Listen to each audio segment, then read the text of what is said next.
Germany ஸ்னீசல். ஜெர்மனிலே ரொம்ப ஃபேமஸான recipe அப்படின்னா இந்த ஸ்னீட்சல் தான்.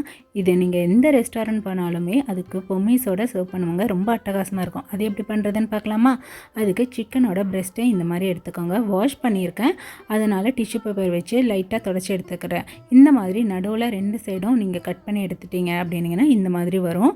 இதில் கிளிங் ரேப் போட்டு அதை கவர் பண்ணி இந்த மாதிரி தட்டி எடுத்துக்கோங்க. ரொம்ப தின்னாகவும் திக்காகவும் இல்லாத மாதிரி மீடியமாக எடுத்துக்கோங்க. மேலே உப்பும் பெப்பர் மட்டும் லைட்டாக அப்ளை பண்ணி தடவி எடுத்துக்க ரெடி பண்ணி வச்சுக்கோங்க. இப்போ ஒரு பவுலில் வந்துட்டு 2 முட்டை கூடயே வந்துட்டு சால்ட்டும் பெப்பரும் ஆட் பண்ணி மிக்ஸ் பண்ணி எடுத்துக்கோங்க. இன்னொரு பிளேட்டில் பிரெட் க்ரம்ஸும் சில்லி பவுடர் மட்டும் ஆட் பண்ணி நல்லா மிக்ஸ் பண்ணி எடுத்துக்கோங்க. இப்போ இன்னொரு பிளேட்டில் 1 கப் அளவுக்கு மைதா மாவு எடுத்துருக்கேன். செய்யறதுக்கு ஃபஸ்ட்டு வந்துட்டு சிக்கனை வந்துட்டு மைதா மாவில் நல்லா டிப் பண்ணிவிட்டு அதுக்கப்புறம் வந்துட்டு முட்டையில் வந்துட்டு நல்லா மிக்ஸ் பண்ணிவிட்டு ஃபைனலாக பிரெட் க்ரம்ஸில் கோட் பண்ணி இது எல்லாத்தையுமே ரெடி பண்ணி வச்சுக்கோங்க.